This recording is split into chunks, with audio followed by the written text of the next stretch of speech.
அடகில் இருக்கும் தங்க நகைகளை மீட்டு 10 நிமிடங்களில் பிரைம் கோல்ட் ஹப் மூலம் அதிக விலைக்கு விற்க 7997990028 தொடர்பு கொள்ளவும். தமிழர்களின் நம்பர் 1 சாய்ஸ் தமிழ் மேட்ரிமோனி.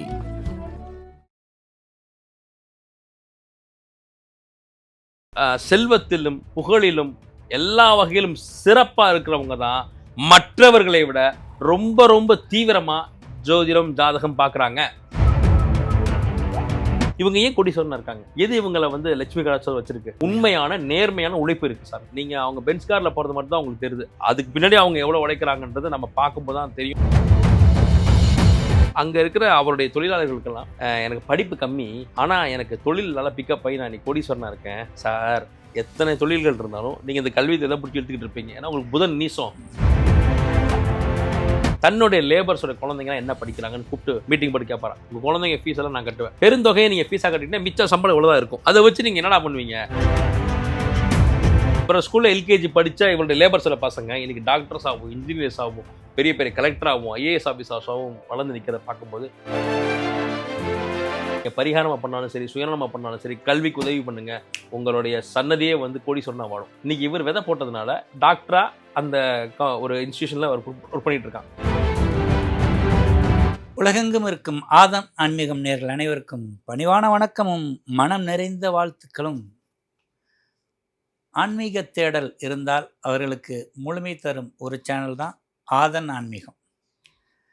நாங்கள் பெரிய பெரிய செலிபிரிட்டிஸ் எல்லாம் தேடிட்டு இருக்கோங்க, கிடைக்கலங்க. ஆதன் ஆன்மீகம் மூலிமா மிகப்பெரிய ஆட்கள் நம்மளை சந்தித்து அவங்களோட அனுபவங்களை பகிர்ந்துக்கிறாங்க. ஜோதிடத்தில் எனக்கு முன்னாடி சந்தேகம் இருந்தது அப்படின்றவங்களுக்கெல்லாம் பல தெளிவுகள் இந்த ஆதன் ஆன்மீகம் கொடுத்துட்ருக்குது. ஜோதிட ஜாம்பவான்களை உங்களுக்கு முன்னாடி கொண்டாந்து அவங்களோட அனுபவங்களை சொல்லி அதன் பின்னணியில் இருக்கக்கூடிய ஆன்மீகம், அறிவியல், இது அனைத்தையும் சொல்லி வருகிறது. ஆதன் ஆன்மீகம் இருக்க கவலையேன், மிகச்சரியாக பயன்படுத்துங்கள், வாழ்க்கையை அடுத்த கட்டத்திற்கு நகரும். என்றும் 360 ஜோதிடர் அப்படின்னு சொல்லலாம். 360 டிகிரி உங்களோட ஜாதகத்தை அனலைஸ் பண்ணி அவர் சொல்லக்கூடிய பலன்கள் அதிர்ஷ்டமாக அமைவதால் அதிர்ஷ்ட ஜோதிடர் என சொல்லும் அகில் சித்தார்த் அவர்கள் நம் நிலையத்தில் தன் அனுபவங்களோடு காத்திருக்கிறார். அவரை வணங்கி வரவேற்கலாம். ஐயா வணக்கம். ஐயா வணக்கம். ஐயா உங்களுக்கும் ஆதன் ஆன்மீகம் நேயர்களுக்கு என்னோட அன்பான வணக்கங்கள். யாருக்கு கிடைக்கும் இப்பாக்கியம்? அகில் சித்தார்த் அவர்களே நிலையத்தில் இருந்து எவ்வளவு வேலைகள் இருந்தாலும் பொதுமக்களுக்கு இந்த ஒரு அவேர்னஸ் வேணும், ஏன்னா நல்ல ரீச். இந்த ஆதன் ஆன்மீகத்தில் ஒரு விஷயத்தை போடுறதுங்கிறது நல்ல விளைநிலத்தில் நம்மளோட விதையை போய் இங்கே இதில் விதைகள் பட்டு போணுச்சுன்னா விதையில தான் பழுது, இந்த நிலத்தில் பழுது. அது மாதிரி ஒரு களத்தை இந்த ஆதன் ஆன்மீகம் ஏற்படுத்தி வச்சிருக்கு. நீங்களே பெருமையாக சொல்லுவீங்க, ஆன்மீகத்துக்கு இப்படி ஒரு சேனல் பெரிய கிஃப்ட்டு. இதை பயன்படுத்திக்கிறவங்க அடுத்த கட்ட நகர்களுக்கு போவோம். நீங்கள் நேர்கள் சார்பில் நிறைய திங்க் பண்ணிகிட்ருக்கீங்க. என்னடா ஏன் சமுதாயம் இப்படி இருக்குது அப்படின்னு சொன்னால் அது அழகான விஷயங்கள். சமுதாயத்தில் ஏற்படக்கூடிய தட்பவெப்பநிலை மாற்றம், இயற்கை உபாதைகள் முதற்கொண்டு கணிச்சிடலாம், மிகச்சரியாக கணிச்சிருக்கிறாங்க. அதனுடைய வெளிப்பாடு தான் பஞ்சாங்கங்கள்லாம் சொல்லி வச்சுதுன்றிருப்பீங்க. அதாவது பெரிய வசதி ஆகிட்டாங்க, இப்போ கோடீஸ்வரன் ஆகிட்டாங்க அப்படின்னு சொன்னிங்கன்னா அவங்களுக்கு பெருசாக எதிர்காலத்தை பற்றின விஷயம் தேடல்கள் ஒன்றும் இருக்காது. நான் தான் நல்லா இருக்கிறேனே, என்கிட்ட 200 ஸ்டாஃப் இருக்கிறாங்க, கோடி கோடியாக பணம் கொட்டுது, நான் என்னத்துக்கு எவ்வளோ பண்ணும், எதுக்கு எனக்கு ஒரு ஜோதிடம் என்ன சொல்லிட போகுதுன்னு நினைக்கிறாங்க. ஆனால் அவர்களும் இந்தந்த விஷயத்தில் சறுக்கிறாங்க, இல்லை இந்தந்த விஷயத்தை பேரலாக செஞ்சுட்டு வரட்டும், அது மெயின்டைன் ஆகும். அதோட பணத்தோடு சேர்ந்த புண்ணியம் கிடைக்கிறது நிறைய பேர் கிடைக்கும் அப்படின்ற ஒரு அட்வைஸ். எந்த ராசி எந்த நட்சத்திரமாக இருந்தாலும் போதும், இதெல்லாம் செய்யாமல் இருங்க, இதெல்லாம் செய்யுங்கன்னு சொன்னால் என்ன டிப்ஸ் கொடுப்பீங்க? நிச்சயமாக இது ஒரு நல்ல கேள்விங்கய்யா. ஏன்னா நாம் ஏதோ கஷ்டப்படுறவங்களுக்கு மட்டும்தான் ஜாதகம் அப்படிங்கிறது கிடையாது. எப்போவுமே நம்ம ஒரு நல்ல நிலைமையில் இருக்கோம், நல்ல பொருள் ஈட்டுறோம், நல்ல செல்வம் நமக்கு இருக்குது அப்படின்னாலும் அப்போதும் ஜோதிடமும் ஜாதகமும் உங்களுக்கு ஒரு மிகச்சிறப்பான வழிகாட்டுதலை தரும். நீங்கள் அதை அணுக வேண்டியது உங்களுடைய மிக முக்கியமான ஒரு பணி. ஏன்னா சேர்த்த செல்வத்தை காக்க வேண்டும், சேர்த்த பொருளை நம்ம பாதுகாக்க வேண்டும், நம்ம கிடைச்ச பெயரையும் புகழையும் அதை நிலைநாட்ட வேண்டும். அது அப்படியே அடுத்த சன்னதிக்கு நம்ம அந்த செல்வத்தையும் அந்த பெயர் புகழையும் அந்த பொருட்செல்வத்தையும் நம்ம எடுத்துகிட்டு போகணும். அப்படிங்கிறப்ப அப்போத்தான் நம்ம ரொம்ப கவனமாக இருக்கணும். சொல்லுவாங்க, ஒரு உயரத்துக்கு போனதுக்கு அப்புறம் தான் அதிபயங்கர கவனமாக இருக்கணும்.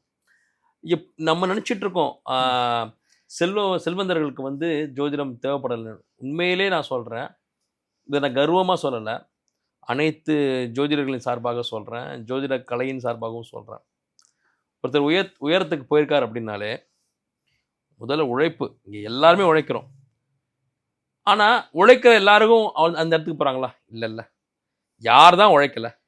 இன்னைக்கு வருமானத்துக்கு போராடிக்கிட்டு இருக்கிறவங்க, இல்லை நல்ல செல்வ நிலைக்கு போராடிட்டு இருக்கவங்க தான் ரொம்ப அதிகமாக உழைக்கிறாங்களே. அப்போது ஒருத்தர் உயர் இடத்துல இருக்கிறாருன்னா உழைப்போட கூடிய அந்த ஜாதக கட்டங்களும் அவருக்கு வந்து துணை நின்றுருக்கு, சப்போர்ட்டாக.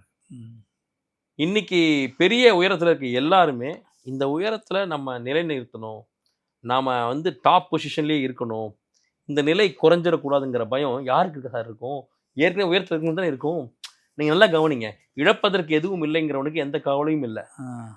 நம்ம பெரிய பேர் சம்பாரிச்சிட்டோம், புகழ் சம்பாரிச்சிட்டோம், பணம் சம்பாரிச்சிட்டோம், இழந்துடக்கூடாதுங்கிறது தானே சார் ஜோதிடம் ரொம்ப முக்கியம். அங்கேருந்து விழுந்தாதான் அடி ஜாஸ்தி, அடி ஜாஸ்தி. மேலேருந்து விழும்போது அடி ஜாஸ்தி, தடிக்கு விழுறவனுக்கு அடி கம்மி தான். அப்போ உங்கள் கேள்வியிலே எனக்கு ஒரு சின்ன ஒரு மாற்றம் தான். என்னன்னா, இன்றளவும் என்னுடைய அனுபவத்திலே சொல்கிறேன், நல்ல நிலைமையில் இருக்கிறவங்க பல பேர் இந்த ஜோதிடம் பார்க்குறாங்க. பெயரளவிலும் புகழளவிலும் செல்வம், நீங்கள் சொன்ன மாதிரி கோடி கோடியாக பணம் வந்துக்கிட்டு இருக்கு. அப்போ தான் ஜோதிடத்தை தேடி நாடி ஓடியே வர்றாங்க. சார், தெரிந்தோ தெரியாமலோ உழைப்போடு சேர்ந்து ஏதோ நான் சில விஷயங்கள் வந்து கரெக்டாக பண்ணிகிட்டு இருப்பேன் போல், அது என்ன அறியாமல் பண்ணிகிட்ருக்கேன், எனக்கு நல்லா போயிட்டுருக்கு. உங்கள் வீடியோஸ் பார்க்குறேன், கரெக்டாக இருக்குது. அப்போ இந்த நேரத்தில் இந்த ஸ்டேஜில் நான் என்ன செஞ்சால் இது அப்படியே மெயின்டைன் ஆகும், இன்னும் நான் பெரிய உயரங்கள் போகலாம். என்னோட அடுத்த தலைமுறை என்ன அடுத்த கட்டத்துக்கு போகணும்னா அவன் என்ன பண்ணி வைக்கணும்னு கேட்கணும்ல. உங்களுக்கு ரொம்ப தெளிவாக சொல்லணும்னா இந்த வீடியோ அவர் கூட பார்த்துட்டு இருக்கலாம். என்னுடைய ரொம்ப அன்பான சகோதரர், திருப்பூரை சேர்ந்த காங்கேயத்தை சேர்ந்த சகோதரர். அவர் எப்படின்னா மிக நல்ல செல்வந்தரான ஒரு மனிதர், ஆனால் உழைப்பின் சிகரம். அதே போல் பார்க்கவும் எளிமையாக எல்லோருக்கும் அணுகும் இடத்துல, யாராக இருந்தாலும் உடனே போய் உதவி செய்யக்கூடிய இடத்துல இருப்பார். அவருடைய சமீபத்தில் அவருடைய குழந்தைகளுடைய பர்த்டே அன்னைக்கு ஒரு விலை உயர்ந்த ஒரு கார் வாங்குறாரு. அவர் என்ன நம்பரில் கார் வாங்கணும் சொல்லுங்கள் சார் அப்படின்னு என்கிட்ட ஜாதகம் பார்த்து நான் சொன்ன அந்த எண்ணில் தான் அந்த நம்பர் வாங்கினார். ரெஜிஸ்ட்ரேஷன் நம்பர் வாங்கினார். எந்த நாளில், எந்த கிழமையில், எந்த முகூர்த்தத்தில் வந்து அதை எடுக்கணும், கலரும் கார் கலரு எல்லாத்தையும் கேட்டு அதை முறைப்படி ஃபோட்டோ எடுத்து, சார் நானும் ஒய்ஃபு குழந்தைங்கள்லாம் வந்து இன்றைக்கி என் குழந்தைங்க, அவருக்கு 2 ட்வின்ஸு பசங்க பர்த்டே அன்றைக்கி நான் எடுத்துகிறேன் சார், நீங்கள் வழிகாட்டுறதுக்கு ரொம்ப நன்றின்னு முறையாக தட்சணைலாம் செலுத்தி அவ்வளோ ரொம்ப இதுவாக பண்ணுவார். நானே கேட்பேன், உங்களுக்கு எல்லாமே கடவுள் கொடுத்துருக்காரு, இந்த ஜோதிடத்து மேலே அப்படி என்ன உங்களுக்கு ஒரு அலாதி இது சார்? நாங்கள் அப்படிலாம் ஓவர் நைட்டில் நாங்கள் பணக்காரன் ஆகிடல சார், இது எங்கள் தாத்தாலேருந்து ஆரம்பித்த உழைப்பு சார். இன்றைக்கி நான் 3வது ஜென்ரேஷன் 4வது ஜென்ரேஷன், நல்லா யோசிச்சு பாருங்கள், அவங்கெல்லாம் போட்ட விதையோட விருட்சம் நான். அப்போ என் பசங்களுக்கும் நான் இந்த உயரத்தை விட்டுட்டு போகணும், அவங்களுக்கு இதை விட சிறப்பான ஒரு சூழலை உருவாக்கிட்டு போகணும், அவங்களும் என்னோட உழைப்பை அவங்க கற்றுக்கணும் சார். அவர் வீட்டுக்கு என்ன கூப்பிட்டு போனார். அவருடைய மிகப்பெரிய பரந்த ஒரு ஒரு ஒரு காடு மாதிரி இருக்கும் அவருடைய இடமே, கம்பெனியோடு சேர்ந்த வீடு. வீட்டில் இருந்தால் கம்பெனியில் அவருடைய அந்த சத்தம்லாம் கேட்கும். அப்போ கம்பெனியோட ஒவ்வொரு இன்ச்சும் அவருக்கு தெரியும் சார். அவருக்கு தெரியாமல் ஒரு எறும்பு கூட வெளில போக முடியாது, உள்ளே வர முடியாது. அந்த அளவுக்கு இரவு பகல் பாகாரம் உழைக்கிறது. எனக்கே ஆச்சரியமாக இருக்கும் சார், உங்களில் ஒரு துளி இருந்தால் கூட பல பேர் உழைக்க மாட்டாங்க, கால் மேலே கால் போட்டு படுத்துருவாங்க. நீங்கள் எப்படி உழைக்கிறீங்களே சார்? உழைச்சி தான் சார் எனக்கு வந்திருக்கோம். அப்போ தாத்தா காலத்துலேருந்தே இந்த ஜோதிடத்தை ஃபாலோ பண்ணிகிட்டு இருக்கோம். அவங்க அங்கங்கே சொன்ன பரிகாரங்களை செஞ்சு எங்களுடைய தடைகளை எல்லாம் தாண்டி வந்துட்டோம். சரிவுகள் ஏற்படாமையும் பார்த்துக்கிட்டோம் நேரம். ஆமாம், அதுக்கு தான் அவங்களுக்கு 7 நடக்கு சனிக்கிழமை. ஆமாம் சாமி, அதுக்கு தான் நீங்கள் கேட்ட கேள்வியிலே நான் திருத்தத்தையும் மாற்றத்தையும் நான் உங்களுக்கு கொடுக்குறேன். செல்வத்திலும் புகழிலும் எல்லா வகையிலும் சிறப்பாக இருக்கிறவங்க தான் மற்றவர்களை விட ரொம்ப ரொம்ப தீவிரமாக ஜோதிடம் ஜாதகம் பார்க்குறாங்க. ஓகே, அந்த நான் மாற்றிக்கிறேன். அவங்க வந்து என்ன விஷயத்த அலட்சியமாக விட்டுறாங்க, எதை செஞ்சால் அவங்களுக்கு இன்னும் புண்ணியம் சேரும் பணத்தை தாண்டி. ஆமாம் சாமி. அப்போ இப்போ நான் சொன்ன உதாரணத்தில் பார்த்தீங்கன்னா, அவர் எண்ணிலடங்கா உதவிகள் செய்கிறார். அப்போ அவர் சொல்லுவார், சார் நம்மக்கிட்ட இருக்க எம்ப்ளாயீஸ்க்கு தான் முதல்ல பண்ணணும் சார், நம்ம இதுக்கு தேடி போய் பண்ணணும், நமக்காக உழைக்கிறாங்க அவங்களோட உழைப்பு தான் என்னுடைய சம்பாத்தியம், அவங்க என் பிள்ளைங்க சார், என் பிள்ளைங்க மட்டும் என் பிள்ளைங்க இல்லை, என்னுடைய லேபர்ஸோடைய அவங்க அப்படி கூட சொல்ல மாட்டார், என் கூட வேலை பார்க்குறவங்க சொல்லுவார். என் கூட வேலை பார்க்குறவங்களோட பிள்ளைங்களும் என் என்கிட்ட பிள்ளைங்க வேலை பார்க்குறவங்கன்னு சொல்ல மாட்டேன். என் கூட வேலை பார்க்குறவங்க. அவர் ஏதோ ஒரு ஆஃபீஸ் வேலை பார்க்குற மாதிரி சொல்லுவார். என் கூட வேலை பார்க்குறவங்களுடைய குழந்தைங்களும் என் குழந்தைங்க தான் சார். நான் அத்தனை பேருக்கு நான் வந்து ஒரு குருவாகவும் தகப்பனாகவும் இருக்கேன் சார். அவங்க எல்லாரும் என்னை நம்பி தான் இருக்கிறாங்க. ஸ்ட்ரெஸ் வந்து எனக்கு தான் சார். அவங்களுக்கு ஸ்ட்ரெஸ்லாம் பார்த்துக்குவேன் சார். அவங்களோட ஒர்க் பிளேஸை வந்து ரொம்ப சந்தோஷமாக வச்சுருப்பாராம். அவர் சொல்லுவார், சார் என் கம்பெனிக்குள்ளே வந்தவங்க என் கூட தான் சார் இருப்பாங்க. ஒரு ஒரு வாட்ச்மேன்லேருந்து என்னுடைய கம்பெனியில் மிக உயர்ந்த பதவியில் நான் வச்சுருக்கிற ஆள் வரைக்கும் என் கூட தான் இருப்பாங்க. ஏன்னா அவங்க எல்லோரும் நல்லா பார்த்துக்கிறேன் அப்படின்வார். இது மாதிரி இன்னும் நிறைய தொழில் முனைவோர்கள், பெரிய கோடீஸ்வரர்கள்லாம் வந்து நான் பேசுகிறேங்கய்யா, ஜாதகம் பார்க்குறேன். அவங்க எல்லாருக்கிட்டையும் ஒரு ஒரே மாதிரியான யூனிஃபார்மான ஒரு விஷயத்தை பார்க்குறேன். எப்போவுமே நம்மக்கிட்ட வர்றவங்களுடைய அந்த லைஃப் தான் நமக்கான ஒரு ரிசர்ச் ஸ்பாட் சார். இவங்க ஏன் கோடீஸ்வரனாக இருக்காங்க? எது இவங்களை வந்து லட்சுமி கடாட்சம் வச்சுருக்கு? முதல்ல எல்லாருக்கிட்டையும் உண்மையிலே சீரான உழைப்பு இருக்குது சார். உண்மையான நேர்மையான உழைப்பு இருக்குது சாமி. அதனால தான் அவங்க அடுத்தடுத்த தலைமுறையாக பணக்காரங்களாக இருக்காங்க. நீங்கள் நிறைய ஜோக்ஸ்லாம் பார்க்குறீங்க, இல்லை விமர்சனங்கள்லாம் பார்க்குறீங்க, பணக்காரன்னா கெட்டவன் கிடையாது சார். என் அளவில் நான் சொல்கிறேன். அவங்கக்கிட்ட அதீதமான உழைப்பு இருக்குது. நீங்கள் அவங்க பென்ஸ் காரில் போகிறது மட்டும் தான் உங்களுக்கு தெரியுது. அதுக்கு பின்னாடி அவங்க எவ்வளோ உழைக்கிறாங்கன்றது நம்ம பார்க்கும்போது தான் தெரியும். நாங்கள் ரொம்ப நெருங்கி அவங்களுடைய குடும்பத்துக்குள்ளே அவங்களுடைய அதான் சொல்லுவாங்க, ஜாதகமே என் கையில் இருக்குன்றப்போ அவங்க ஏமாற்ற முடியாது சார். அதீதமான உழைப்பு போடுறாங்க. என்ன நீங்கள் ரோட்டில் வேலை பார்த்தீங்கன்னா அவங்க கம்பெனிக்குள்ள இருந்து வேலை பார்ப்பாங்க, அவ்வளோதான். ரெண்டாவது, ஜாதக ரீதியாக அவங்களுக்கு எது குறையா இருக்குன்றதை கேட்குறாங்க சார். அவங்க அளவுக்கு கரெக்டாக கேட்க முடியாது. அவங்கக்கிட்ட அனாவசியமான இந்த கதை பேசுறதுலாம் இருக்காது. அப்பாயின்மெண்ட் போடுறாங்களா, எனக்கு இது தேவை அப்படின்ட்டு கேட்பாங்க சார். தம்பி எனக்கு இதுதான் தேவை. அப்போ வந்து அவங்க சொல்கிறாங்க, நான் என்ன செஞ்சால் எனக்கு புண்ணியம் சேரும், நான் எதில் கோட்டை விடுறேன், எனக்கு எது வேணும், நான் எதை பண்ணால் நானும் என்னை சார்ந்தும் சந்தோஷமாக இருப்பாங்க சொல்லுங்கன்றாங்க. இதை விட தெளிவாக எப்படி கேட்க முடியும்? அப்போது நான் இன்னொரு உதாரணம் சொல்கிறேன். அவர் என்ன பண்ணுவார், அங்கே இருக்கிற அவருடைய தொழிலாளர்களுக்கெல்லாம் ஒவ்வொரு குடும்பங்கள்லையும் குழந்தைகள் படிக்கிறாங்கல்ல, அப்போ சார் எனக்கு புதன் நீசம், நான் சொல்கிற அந்த கோடீஸ்வரனுக்கு எனக்கு படிப்பு கம்மி, ஆனால் எனக்கு தொழில் நல்லா பிக்கப் ஆகி நான் இன்னைக்கு கோடீஸ்வரனாக இருக்கேன், சரஸ்வதி கடாட்சம் ரொம்ப வருத்தப்படுறேன், நான்லாம் வந்து என் பேரையே கூட்டி, அதாவது ஒரு மாதிரி டிராயிங் மாதிரி தான் நான் சைன் போட்டிருக்கேன், இப்போ தான் கொஞ்சம் கொஞ்சம் என் பேரை அப்படி சரளமாக எழுதுகிறேன், அதை தாண்டி என்னால் படிக்க முடியல, என்னால் படிக்க முடியாத ஒரு ஜாதகம். நான் தான் சொன்னேன், ஐயா சாமி உங்களுக்கு புதன் நீசமாக போயிட்டு அப்புறம் புதனோடு மற்ற அசுப கிரகங்கள் சேர்க்க இருந்ததுனால உங்களால் படிக்கிறதுக்கான சூழல் சிறு வயதில் இல்லை, படிப்பு தொலைஞ்சிருச்சு அப்படின்னோடனே அப்போ தான் சொல்கிறாரு, ஓ அதனால தான் நான் இவ்வளோ கல்வி நிறுவனங்கள் எழுப்பிட்டேன்னா. அவர் ஒரு கல்வி தந்தை.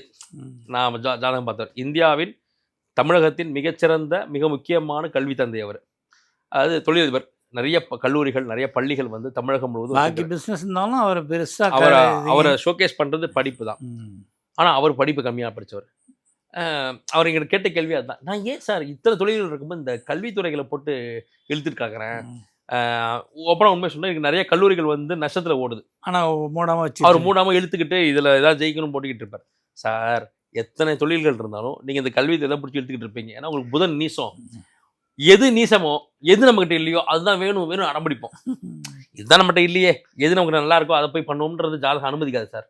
உங்களுக்கு சூரியன் நீசம்னா சூரியன் சம்மந்தப்பட்ட விஷயத்தை கேட்டுக்கிட்டே இருப்பீங்க, சந்திரன் நீசம்னா சந்திரன் சம்மந்தப்பட்ட கேட்டுகிட்டே இருப்பீங்க. அவருக்கு புதன் நீசம் படிப்பு, கல்வி, சரஸ்வதி, தேடல், அறிவு, ஆற்றல் இதெல்லாம் அவர் தேடுவார். அப்போ அவர் என்ன பண்ணுவாராம், ஆரம்பத்திலே அவர் தொழிலை தொடங்கினா ரொம்ப சிறிய, இப்போ கோடி கோடியாக பணம் இருந்தாலும் அப்போ ஆயிரங்களில் லட்சங்களை சம்பாரிச்சிட்டு இருக்கும் போதே தன்னுடைய லேபர்ஸோட குழந்தைங்களாம் என்ன படிக்கிறாங்கன்னு கூப்பிட்டு மீட்டிங் போட்டு கேட்பாராம். மீட்டிங் இம்பார்ட்டன்ட் மீட்டிங் கூப்பிட்டுருக்காரு ஆரம்பத்தில். உங்கள் குழந்தைங்க என்ன படிக்கிறாங்க, எந்தெந்த ஸ்கூலில் படிக்கிறாங்க எல்லாம் எழுதுங்க அப்படின்னு சொல்லிட்டு அவன் எழுதி கொடுத்துட்டான். கூப்பிட்ட ப்ரொடக்ஷன் எப்போ ஜாஸ்தி பண்ணுற சேர்த்து உழைக்கிறேன்னு கேட்காம இதை கேட்குறாரு அப்படின்னு சொல்லிட்டு ஆர்வம். என்னங்க சாமி உங்கள் குழந்தைங்க ஃபீஸ் எல்லாம் நான் கட்டுவேன், பில்லை ஒன்றா இங்கே கொடுத்துரு நான் கட்டிக்கிறேன். சார் கொடுங்க சாமி அக்கௌண்ட்டில் போட்டு விட்ருங்க. அப்போல்லாம் பேங்க் அக்கௌண்ட்டு நாங்கள் எடுத்து கட்டிடுறேன். இந்த கதையே ஆகாது, உனக்கு சம்பளம் கரெக்டாக போயிடும். இந்த குழந்தைங்க ஃபீஸ் விஷயத்தில் அது என்னோட ஆத்ம திருப்திக்கு நான் பண்ணுறது. ரெசிப்ட் ஒன்றா இங்கே கொடுத்து உங்கள் சம்பளம் என்னன்றது எனக்கு தெரியும். அதில் பெருந்தொகையை நீங்கள் ஃபீஸாக கட்டுறீங்க, இது என் காதுக்கு வருது. பெருந்தொகையை நீங்கள் ஃபீஸாக கட்டிட்டீங்கன்னா மிச்சம் சம்பளம் இவ்வளோதான் இருக்கும். அதை வச்சு நீங்கள் என்னடா பண்ணுவீங்க, ஒரு நல்ல சோப்பு வாங்க முடியுமா, சீப்பு வாங்க முடியுமா, அந்த எண்ணெய் வாங்க முடியுமா அப்படின்னோடனே ஆமாம் சாமி. ஏன்னா அப்போ தான் இந்த மெட்ரிகுலேஷன்லாம் வளர்ந்து வந்த காலகட்டம் 2099 அந்த டைம்.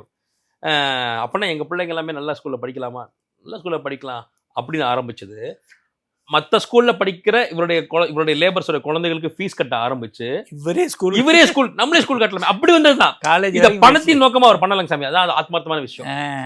சரி, இந்த அவன் 1000 ஒரு ஸ்கூல்ல படிக்கிறேன், டே நம்ம ஸ்கூல் நம்மளே ஒரு ஸ்கூல் கட்டுறோம்டா, நிலத்தை பாரு, நம்ம லேபர்ஸ் பசங்க போலாம் அங்க படிங்க, எனக்கு எல்லாம் ப்ராப்பரா வந்துடும். நம்ம கம்பெனில வேலை பார்க்குற அவங்களோட குழந்தைங்கலாம் யார் லிஸ்ட் டேட்டா பேஸ் எடு, கம்ப்யூட்டர்ல ஏற்று, அதுக்கப்புறம் நம்ம இலவச கல்வி. அதில் காசு கட்டி படிக்கிறவன வச்சு இப்போ 50 பேருக்கு வேலை கொடுக்கலாம், பாக்கி பிள்ளைகளுக்கு படிப்பை கொடுக்கலாம். ஆமா, இதுல என்ன ஆயிடுச்சு, ரொம்ப விசுவாசமான லேபர்ஸ் ஆயிட்டாங்க. எங்க ஐயா எங்க குழந்தைங்களுக்கு அவர் ஃபீஸ் கட்டாடுறா, எங்க ஐயாவுக்கு எங்க ஐயாவுடைய குழந்தைங்க தான் என் குழந்தைங்க, அவரு தாத்தான்னு கூப்பிடுறாங்க இன்னைக்கும். இவரோட ஸ்கூல்ல எல்கேஜி படிச்சா இவருடைய லேபர்ஸோட பசங்க இன்னைக்கு டாக்டர்ஸ் ஆகும், இன்ஜினியர்ஸ் ஆகும், பெரிய பெரிய கலெக்டர் ஆகும், ஐஏஎஸ் ஆஃபீஸர்ஸாகவும் வளர்ந்து நிற்கிறத பார்க்கும்போது பார்த்தீங்களா அகில், என் பிள்ளை ஒரு சொன்னார் அந்த ஆஸ்பத்திரி அங்கே என் பையன் இருக்கான் அப்படின்னாரு. அந்த ஆஸ்பத்திரி சார் உங்களுக்கு ஒரு பொண்ணு தான் கேள்விப்பட்டேன், அது தம்பி என்னோட ஸ்கூல்ல படித்த பையன் அப்படின்ட்டார். அப்போ அவர் இதயத்துல என் பையன் தான் இருக்கு. நான் ஒரு மருத்துவமனை சொல்றேன் சார், அந்த ஜிப்மர்ல அப்படின்ட்டு, என் பையன் அந்த டிபார்ட்மெண்ட்ல டாக்டரா இருக்கான், நம்ம பையன் தான் என் பிள்ளை தான் அப்படின்ட்டார். நான் நம்பிட்டான் ஒரு பிள்ளை தான்ட்டு. அப்புறம் அவர் கல்லூரியில அவர் காலேஜில் படித்த பையன், அந்த பையனுடைய அப்பா இவர்கிட்ட வேலை பார்த்த பையன். அப்போ நீங்க என்ன பண்ண சொல்றேன்னா, நீங்க ஒரு பெரிய கோடீஸ்வரனாவோ லட்சாதிபதியாவோ இருக்கிறீங்க, அடுத்த கட்ட முன்னேற்றத்தை நோக்கி பயணிக்கிறீங்க அப்படின்னா, உங்களோட கூட வேலை பார்க்குற பசங்களுடைய குழந்தைகள் என்ன பண்றாங்கன்னு கவனிங்க. அதுல ரொம்ப சிரமப்படுறாங்க, அந்த கல்லூரி படிப்பையோ இல்லை பள்ளிக்கூடத்துக்கான ஃபீஸை கட்டுறதுக்கு சிரமப்படுறாங்கன்னா, அது எப்படி நீங்கள் வேடிக்கை பார்த்துட்டு இருக்கலாம்? மனவேதனையோட தானே இருப்பான் வேலைக்காரன். அவனுடைய அந்த வேதனை போக்குங்க.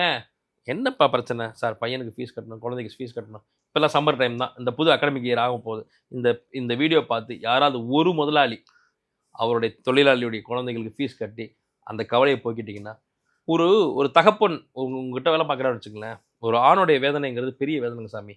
ஒரு பெண் 10 மாதம் சுமந்து பெற்றுட்டு அதோட அந்த பாரம் முடிஞ்சிருச்சு. ஆனால் ஆண் அந்த குடும்பத்தையும் அந்த குழந்தைகளும் தன் நெஞ்சில் தன் வாழ்க்கை முழுவதும் சுமக்கிறான். அதில் மிக முக்கியமானது கல்வியை கொடுத்துடணுங்கிற அந்த சுமை இருக்கு இல்லையா. இன்னைக்கு நம்ம 1000 தர்க்கம் பேசலாம், அது இங்கே ஃப்ரீ எஜுகேஷன் இருக்குது, இங்கே கவர்மெண்ட், பட் இருந்தாலும் அவனும் ஒரு நல்ல ஸ்கூலில் ஒரு எல்லாரும் ஓரளவுக்கு படிக்கிற ஸ்கூலில் சேர்க்கணும்னு ஆசைப்பட்டு சேர்க்குறாங்க. அங்கே இருக்கக்கூடிய அந்த ஃபீஸை கட்ட முடியாமல் தத்தளிக்கிறாங்க. அப்போ அப்படி ஒருத்தர் உங்கள் கூட வேலை பார்த்துட்டு இருக்கும்போது, நீங்கள் காரு, பங்களா, வீடு, வாய்ப்பு, வசதி, லேவிஷாக ஸ்பெண்ட் பண்ணுறது, அங்கே போய் கொட்டுறது, இங்கே போய் கொட்டுறது இருக்கிறத விட, இந்த மனிதருடைய உங்களுக்காக உழைக்கக்கூடிய அந்த மனிதருடைய குழந்தையுடைய படிப்பை அவரை கூப்பிட்டு எந்த ஸ்கூல், எந்த ரோல் நம்பரு, அந்த குழந்தையோட அட்மிஷன் நம்பர் கூட நான் ஃபீஸ் கட்டுறேன்னு சொல்லி உங்கள் கம்பெனி மூலமாவோ இல்லை உங்களுடைய அக்கௌண்ட் மூலமாவோ அந்த ஃபீஸ் ட்ரஸ்ட் வச்சிருப்பாங்க, அந்த ட்ரஸ்ட்டே கட்ட சொல்லுவாங்க. ஃபீஸ் பே பண்ணிட்டீங்கன்னா, எப்பா உன் குழந்தை படிப்பை பற்றி நீ கவலைப்படாது, அது ஏன் பொறுப்பு, நீ வேலையில் மட்டும் கவனம் செலுத்துன்னு சொன்னீங்கன்னா உங்களுக்கு உழைச்சி கொட்ட போகிறாங்க தாராளமாக. சரி, நீங்கள் பரிகாரமாக பண்ணாலும் சரி, சுயநலமாக பண்ணாலும் சரி, கல்விக்கு உதவி பண்ணுங்க, உங்களுடைய சன்னதியே கோடீஸ்வரனா வாழும். நாளைக்கு ஒரு குழந்தைக்கு நீங்கள் கல்வி கொடுக்குறதுங்கிற சாதா அது போடுற விதை சாமி.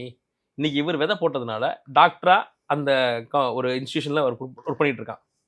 இன்னைக்கு நீங்கள் கல்வி உதவி பண்ணுற குழந்தை நாளைக்கு வளர்ந்து பெரிய ஆளாக நிற்கும் போது, அப்போ உங்களுக்கு வயசாயிருக்கும். அந்த குழந்தை எல்கேஜி படிக்கும்போது நீங்கள் நடுத்தர வயசில் இருக்கலாம். அது ஒரு பெரிய ஒரு டாக்டராகவோ இன்ஜினியரோ கலெக்டராகவோ நிற்கும் போது நீங்கள் வயதில் இருப்பீங்க. அப்போ நம்ம வாழ்ந்த வாழ்க்கை சரியான வாழ்க்கை தான்டா. நம்மளால ஒரு குழந்தை படித்து முடித்து இன்னைக்கு ஒரு ஆளாக நிற்கிறான், அது ஒரு பெண் பிள்ளையாக இருந்தால் இன்னும் வசதி அப்படின்றப்போ அது தரக்கூடிய ஆத்ம திருப்தி. நீங்கள் 1000 பெரிய வீடு மாளிகை கட்டினா கூட அந்த திருப்தி கிடைக்காது சார். இந்த கார் 40 லட்சத்துக்கு வாங்கிட்டு அடுத்த கார் 55 லட்சத்துக்கு வாங்கினா ரெண்டு ரோட்ல போக அது டெப்ரிசியேஷன் அசெட், உள்ளுக்குள்ள தான் இருக்க. இது அப்ரிசியேஷன் அசெட். ஆனால் அந்த விஷயத்தில் இவங்க செய்யணும். அந்த உதவியை வாங்கி படித்த பிள்ளைங்க வாழ்நாளில் நாமளும் ஒரு மாதிரி யாருக்கா உதவி அதான் சொல்ல வந்தேன். இப்போ நீங்கள் பண்ணுறது ஒரு முன்மாதிரி. நீங்கள் பண்ணுறது ஒரு முன்மாதிரி. உங்கள் ஸ்டேட்டஸில் இருக்கக்கூடிய இன்னொரு முதலாளி பண்ணுவார். அதே போல் நீங்கள் எந்த குழந்தைய வளர்த்து விட்டு அது நிலைமைக்கு போச்சோ, அது தன்னுடைய பொருளாதார வசதிக்கு ஏற்ப ஒரு குழந்தைய படிக்க செய்யணுங்கிற எண்ணம் இருக்கும். அது கடவுள்னு வச்சான்ல, இப்போ காசு லக்ஷ்மின்னு சொன்னால் படிப்பை சரஸ்வதின்னு சொல்லி தானே. ஆமாம், லக்ஷ்மி சரஸ்வதி சாமி. இன்னொன்று சொல்கிறேன் உங்களுக்கு. இப்போ உங்கள் வீட்டில் ஒரே இப்போ உங்கள் குழந்தை சரியாக படிக்கலை, ஊரான் பிள்ளையை ஊட்டி வளர்த்தால் தான் பிள்ளை தானாக வளரும். நீங்கள் ஒரு பெரிய பணக்கார ஒரு மனிதராக இருக்கீங்க, பணம் அதாவது நீங்கள் கோடீஸ்வரனா இல்லை, ஒரு குறைஞ்சபட்ச லட்சாதிபதியாக இருக்கீங்க, எந்த ஒரு விஷயத்தையும் போன உடனே ப்ரைஸ் டேக் பார்க்காம வாங்கிடலாம், அந்த அளவுக்கு இருக்கிறீங்க. ஆனால் உங்கள் குழந்தை சரியாக படிக்க மாட்டேங்கிறான்றப்போ நிறைய பேரண்ட்ஸ் பண்ணுறாங்க, படிக்க மாட்டேங்கிறான் சார். இந்த வருஷம் இப்போ இந்த மே மாதம் ஏப்ரல் மாதம் ஃபுல்லாக என் கால்ஸ் பார்த்தீங்கன்னா படிப்பு தான் சார், பையன் பாஸ் பண்ணிடுவானான்னு தெரியல. நான் சொல்ல 8வது 7வது டீடைன் பண்ணிடுவாங்களோ, ஃபெயில் பண்ணிடுவாங்களோ பயமாக இருக்குது சார். ஏதாவது பரிகாரம் இருக்கா அப்படி சொல்கிறாங்க. நான் ஒன்றே ஒன்று சொல்கிறேன், இதை டெஸ்ட் பண்ணி பாருங்கள். 100% 200% வெற்றி கொடுக்கும் சார். உங்கள் வீட்டில் வேலை பார்க்குறாங்கல்ல, இல்லை உங்களுக்கு தெருவில் யாராவது இந்த சின்ன குழந்தைங்க, விளையாட்டு குழந்தைங்க, ஏழை வீட்டு குழந்தைங்க இருக்காங்கல்ல, அவங்க பேரண்ட்ஸை கூப்பிட்டு என்ன படிக்கிறேன், இந்த வருஷம் என்ன படிக்கிறேன், கவலைப்படாத நான் ஃபீஸ் பே பண்ணுறேன். உங்கள் வீட்டுக்கு வேலைக்கு சேர வர்றவங்க, உங்கள் வீட்டில் பெருக்கிறவங்க, நிறைய அப்பார்ட்மெண்ட்ஸில் பார்த்தீங்கன்னா மொத்த அப்பார்ட்மெண்ட் பெருக்கிட்டு இருப்பாங்க, ஹவுஸ் கீப்பிங் இருப்பாங்க. அவங்கள்ட்ட நீங்கள் முகம் கொடுத்து பேச மாட்டேங்கிறீங்க. நான் இது மாதிரி நிறைய விஷயம் பேசிட்டேன். அவங்கெல்லாம் கூப்பிட்டு என்ன படிக்கிறாங்க, என்ன கிளாஸ் போகிறான் அப்படின்னு, என்ன கிளாஸ் போகிறான். அப்போ அவங்ககிட்ட பேசினாலே அவங்க டக்குன்னு புலம்பிடுவாங்க, ஸ்கூல் ஃபீஸ் தான் சாமி. அவங்க சொல்கிறது ஸ்கூல் ஃபீஸு உங்களுடைய ஒரு நிமிஷத்து செலவாக இருக்கும். சும்மா ஒரு காஃபி ஷாப்பில் போயிட்டு வர செலவு.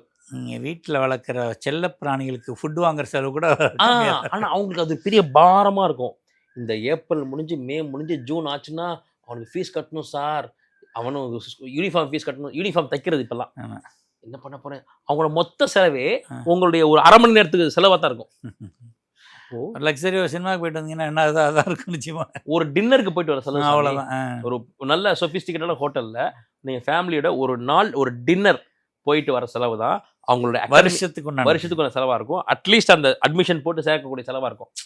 ஒன்றும் கவலை, பையனை கூப்பிட்டு வந்து செல்லாம் நல்லா படி, மாமா இருக்கேன், ஆண்டி இருக்கேன், அங்கிள் இருக்கேன், கவலை நல்லா படி, அம்மாவை நல்லா பார்த்துக்கோ. அம்மா கஷ்டப்படுறாங்க. ஒரு விஷயம் உங்களுக்கு சொல்கிறேன் சாமி, நீங்கள் சின்ன குழந்தைங்கிட்ட என்ன விதைக்கிறீங்களோ அது அப்படியே தங்கிடும். நீங்கள் இன்றைக்கி அந்த கூட்டுறப்ப இருக்கிறவங்களுடைய பையனை கூப்பிட்டு வந்து நான் கண்ணத்துக்கு இல்லை நல்லா படின்னு சொல்லி ஒரு பிஸ்கட் எடுத்து கொடுத்து அம்மாவை நல்லா பார்த்துக்கோன்னு சொல்லி அனுப்பிச்சி வச்சுருங்களேன். அவன் 40 வயசு வருவான். அன்னைக்கு ஒரு அண்ணன் வந்து என்னை கூப்பிட்டு எங்கள் அம்மா வேலை செய்கிற இடத்துல கூப்பிட்டு பண்ணாங்க. அன்னையிலேருந்து எங்கள் அம்மாவை நல்லா பார்த்துக்க ஆரம்பித்தேன். எங்கள் அம்மா சொல்லி பேச்சு கேட்காம சுற்றிட்டு இருந்தேன். அவர் சொன்னதுக்கப்புறமா யாரோ ஒருத்தர் அம்மாவை பார்த்துக்கன்னு சொன்னார். அன்னிலேருந்து நான் நல்லா படிக்கிறேன், அன்னிலேருந்து நான் நல்லா எங்கள் அம்மா பார்த்துக்கிட்டேன். அவர் அன்றைக்கி சொன்னதை நான் இன்றைக்கி ஞாபகம் வச்சுருக்கேன்னு. இன்னைக்கு எத்தனையோ கவிஞர்கள், எழுத்தாளர்கள்லாம் பார்த்தீங்கன்னா தன் பழசை கிண்டி தான் சார் இன்னைக்கு எழுதிட்டு இருக்காங்க. தன்னுடைய அனுபவத்தை எடுத்து அப்படியே ஸ்டோர் ஆகிடும் பார்த்த அனுபவங்கள். அப்போ இன்னொருத்தருக்கு முன்மாதிரியாகவும் இருங்க, அந்த குழந்தைகளுடைய கல்வி செலவை ஏற்றுக்குங்க. அந்த ஒரு பொருளாதாரத்துக்கு சிரமப்பட்டு இருக்க உங்களை சுற்றிட்டு இருக்கக்கூடிய ஒருத்தருடைய முகத்தில் சிரிப்பை கொண்டு வாங்க. இன்றைக்கும் சொல்கிறேன், ஏழையின் முகத்தில் சிரிப்பை கண்டால் உங்கள் வம்சம் திளைக்கும், வம்சம் வாழும், வம்சம் சந்தோஷமாக இருக்கும் சாமி. அப்போ நீங்கள் போய் தேட வேணாம். உங்கள் கண்ணு முன்னாடி உழவு விட்டுருக்காரே கடவுள், அவங்களுக்கு கூப்பிடுங்க, அவங்களுக்கு உதவி செய்யுங்க, அவங்க முகத்தை சந்தோஷம் பாருங்க. அது கல்வி உதவி தானே. அப்போ நான் என்ன சொல்ல வந்தேன், உங்கள் சுற்றி இருக்கக்கூடிய குழந்தைகளுக்கு ஊரான் குழந்தைய நீங்கள் வந்து கல்விக்கு உதவி பண்ணிங்கன்னா உங்கள் குழந்தைக்கு நல்லா படிக்கிறதுக்கூடிய ஒரு மனநிலையும் ஒரு சூழ்நிலையும் ஏதோ ஒரு நல்ல டீச்சர் அமைவாங்க. உங்கள் குழந்தைய ஸ்கூலில் படிக்க ஆரம்பிக்கும். இது மாதிரி எத்தனை பேருக்கு நான் மாற்றத்தை கொடுத்துருக்கேன். மேஜிக் மாதிரி இருக்கும் சார். அவங்களுடைய அந்த கண் கலங்கி, சார் என் பிள்ளைக்கு எப்படி ஃபீஸ் கட்ட போறேன்னு தெரியாமல் இருந்தேன், ஃபீஸ் கட்ட வச்சுட்டீங்க. அந்த ஒரு ஆசீர்வாதம் இங்கே வேலை செய்யும். அங்கே சுவிட்ச் போட்டால் இங்கே லைட் எரியும். இது வந்து எந்த ராசி நட்சத்திரத்தில் எல்லாத்துக்கும் சொல்லியிருக்கீங்க. சொல்லுவாங்கள்ல, ஒரு வாகனத்தை ஓட்டி செல்வதனால ஒரு ஓட்டுநர், அங்கே இருக்கிற பயணிகளை வழி நடத்துனர். என்னன்னா மனுஷன் ஏன் சொல்கிறான்னா, மனதை இதமாக வைத்திருக்கோம். இதமாக வச்சுருந்தா ஒத்து உதவியாக அடுத்தவங்களுக்கு என்ன செய்யணும், நம்ம வசதியை தாண்டின்னு இந்த மனிதனாக வாழ்ந்தாலே அவன் வந்து அடுத்த கட்டத்துக்கு போயிடும். மிருகம் ஒரு ஸ்டாஃபாக இருந்த நம்மள்ட்ட வேலை பார்த்தா அவன்கிட்ட கடுமையாக தான் நடந்துக்கணும், வேலையை வாங்கிட்டு தான் அவன் அனுப்புன்ற விஷயம் கிடையாது. அவன் ஆப்போசிட்டாக மாறிடும். அந்த காலம்லாம் மலையேறி போச்சுங்க சார். நீங்கள் எப்படி வேணாலும் நீங்கள் எப்படி அணுகிறீங்களோ அதை பொறுத்து தான் உங்களுக்கு சார். உதவி செய்கிறதுக்கு மனசு தான் முக்கியம், பணம் முக்கியம் இல்லை. நீங்கள் எந்த பொருளாதார சூழல் இருந்தாலும் உங்கள் பொருளாதார நிலைக்கு ஏற்ப நீங்கள் ஒரு கல்வி உதவி பண்ண முடியும் சார். மனசை ஓப்பன் பண்ணுங்க, பணம் வந்து நின்றுடும் தானா, உதவிக்கு வந்து தானா நின்று பண்ணணுங்கிற எண்ணம் இருந்தால் செய்யறதுக்கான ஆட்கள் வந்துடுவாங்க சார். இன்னைக்கு பல பேருக்கு சோசியல் சர்வீஸ் பண்ணுறவங்க எல்லாருக்கும் பெரும் பணத்தோடு ஆரம்பித்தவங்க கிடையாது. கையேந்து பிச்சை எடுத்தவங்க இன்னைக்கு பணம் வந்து எல்லாருக்கும் செலவு பண்ணிட்டுருக்காங்க. மிகப்பெரிய தர்மம் சொல்லியிருக்கீங்க இன்றைக்கி. கல்வின்னு ஒருத்தனை கொடுத்துட்டு வாழ்க்கையில் செட்டில் ஆகிடுவான், அடுத்த கட்டம் கொண்டு போயிடுவான், குடும்பமே மாறிடும். அந்த கல்விக்கு கட்டணம் கட்ட முடியன்ற கவலையை எடுத்துகிட்டு அவன் நல்லா வேலை பார்ப்பாங்கிற பெரிய விழிப்புணர்வு அவேர்னஸ் ஏற்படுத்தியிருக்கீங்க. நிலையத்தின் சார்பில் நன்றியை தெரிவிச்சுக்கிறேன். நன்றிங்க ஐயா. ஒரு நிகழ்வு நம்மளுக்கு ஒரு மாற்றத்தை தருகிறது, ஒரு தாக்கத்தை ஏற்படுத்துகிறது. இன்றைக்கி பெரிய விஷயம் இல்லை. அவர் சொன்னார், நீங்கள் செய்யக்கூடிய செலவுகளெல்லாம் யோசனை பண்ணி பாருங்கள். அசட் எது, அப்போ நம்ம சந்தோஷத்துக்கு எது செலவு பண்ணுறோம், போயிட்டு வந்தால் எவ்வளோ செலவாகுது. அதை ஒருத்தனுடைய வாழ்க்கைக்கு அஸ்திவாரத்துக்கு கல்விக்கு பயன்படுத்தினா வாழ்க்கை மிகச்சிறப்பாக இருக்கும். அவனும் அவங்க குடும்பத்தில் நம்ம அப்பா அம்மா நல்ல பேர் அங்கே ஏற்படுத்தி வச்சுருக்காங்க, அதனால தான் அவங்க நம்ம குடும்பத்துக்கு நல்லது பண்ணுறாங்கன்னு வாழ்த்துவோம். சின்ன சின்ன மாற்றங்களை ஏற்படுத்துங்க. வாழ்க்கையில் பெரிய உயர்வை அடைவீர்கள். மீண்டும் இதே போன்ற பயனுள்ள நிகழ்ச்சியில் சந்திப்போம். அதுவரை நன்றி, வணக்கம். அதிர்ஷ்ட ஜோதிடர் அகில் சித்தார்த் அவர்களிடம் ஜோதிட ஆலோசனை பெற வேண்டுமா? 9566626742 என்ற எண்ணிற்கு உங்கள் பெயர் மற்றும் தாங்கள் இப்பொழுது வசிக்கும் ஊர் இந்த இரண்டையும் டைப் செய்து அனுப்பவும். உங்களுக்கு வாட்ஸ்அப் மூலம் மட்டுமே உங்களுக்கான பதிவு மற்றும் ஆலோசனை பற்றிய விவரங்கள் அனுப்பப்படும்.